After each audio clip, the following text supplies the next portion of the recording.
Workout just start ചെയ്തതേ ഉള്ളൂ. First set കഴിഞ്ഞപ്പോഴേക്കും എന്റെ അവസ്ഥ ഇതേ ഇങ്ങനെ. കഴിഞ്ഞ മാസം 23rd ഇങ്ങനെ കുറെ പോസ് വിട്ട് ഷോയും കാണിച്ച് മുങ്ങിയതാണ്. ഈ 10 days എങ്ങനെ ഞാൻ സ്പെൻഡ് ചെയ്തു നിങ്ങൾക്ക് കാണിച്ചു തരാം. കമോൺ. ആദ്യത്തെ പരിപാടി ടീച്ചറമ്മയുടെ ലോഞ്ച് ഇവന്റിന് എന്റെ ഒരു ചെറിയ പെർഫോമൻസ് ഉണ്ടായിരുന്നു. ഞാൻ ഫസ്റ്റ് ടൈം ആണ് ഏഷ്യാനെറ്റിന്റെ സ്റ്റേജിൽ പെർഫോം ചെയ്യണത്. ഇവന്റ് കഴിഞ്ഞ ഉടനെ അവിടുന്ന് ചാടി അടുത്ത ലൊക്കേഷൻ അരിപ്പായിരുന്നു. ഇതേ ഈ 2 ഉണ്ട്. ഇനി അങ്ങോട്ട് ഞങ്ങളുടെ തെണ്ടൽ ഡേയ്സ്. ഇതാണ് അച്ഛന്റെ മോമോ. കൊച്ചിനെ ഒന്ന് ഗ്രൂം ചെയ്യിക്കണമായിരുന്നു. അപ്പൊ പിന്നെ ഞാനും കൂടെ പോയി. ഈ മുതലിനെ എനിക്ക് ഇവിടുന്ന് കിട്ടിയതാണ്.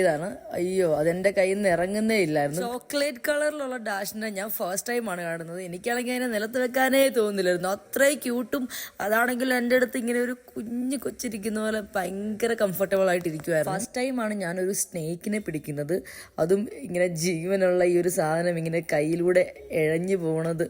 ആ ഒരു ഫസ്റ്റത്തെ ഫീല്, എൻ്റെ ദൈവമേ, എൻ്റെ പേടിയാണോ എനിക്ക് ഇങ്ങനെ ഒരു അറപ്പാണോ എന്ന് എനിക്ക് പറയാൻ പറ്റത്തില്ല. അതുപോലത്തെ ഒരു വികാരമായിരുന്നു. എന്തായാലും പേടിയൊക്കെ പെട്ടെന്ന് തന്നെ മാറി. പിന്നെ ഞാൻ അങ്ങോട്ട് കംഫർട്ടബിൾ ആയി.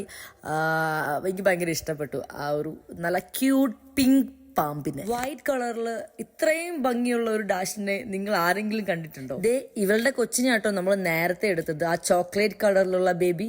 വേൾഡിലെ ഏറ്റവും സ്മോളസ്റ്റ് ഡോഗ് എന്നറിയപ്പെടുന്ന ഒരു ബ്രീഡാണ് എൻ്റെ കയ്യിലിരിക്കുന്നത്.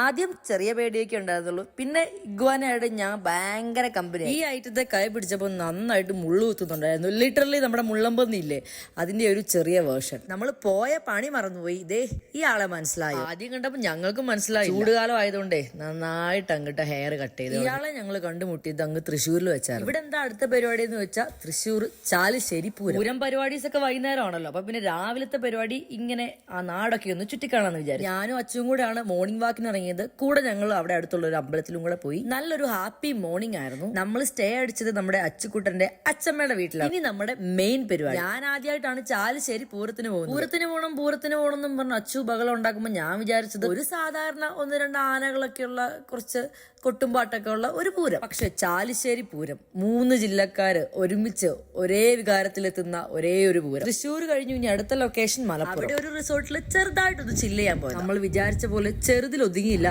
വലിയൊരു ചില്ലിങ് തന്നെ ആയിരുന്നു അത്. നല്ലൊരു ഹെവി ട്രക്കിങ്ങും ഓഫ് റോഡും ഭയങ്കര അടിപൊളി ഒരു എക്സ്പീരിയൻസ് ആയത് 2 ദിവസം നമ്മുടെ മലപ്പുറത്ത്. ട്രക്കിംഗ് വിശേഷങ്ങളൊക്കെ നമുക്ക് വേറൊരു വീഡിയോയിൽ വിശദമായിട്ട് കാണാം. തൽക്കാലത്തേന് ഞങ്ങളുടെ തെണ്ടൽ ഞങ്ങൾ മലപ്പുറം വെച്ചിട്ട് അങ്ങോട്ട് അവസാനിപ്പിച്ചു. ഇനിയൊരു റെസ്റ്റ് എടുത്തിട്ടാവാം അടുത്ത തെണ്ടൽ അല്ലേ. ഇത്രയും ഡേയ്സ് വർക്ക്ഔട്ട് ചെയ്യാണ്ട് ഗ്യാപ്പ് എടുത്തതിന്റെ റിഗ്രഷൻ മുഴുവനും ഞാൻ വന്നതോടെ വർക്ക്ഔട്ട് ചെയ്ത് അങ്ങ് തീർത്തിട്ടുണ്ട്. അപ്പം അത്രയൊക്കെയുള്ളൂ എന്റെ വിശേഷങ്ങൾ. ഇനി അടുത്തൊരു വീഡിയോയിൽ കാണുന്നത് വരെ ബൈ.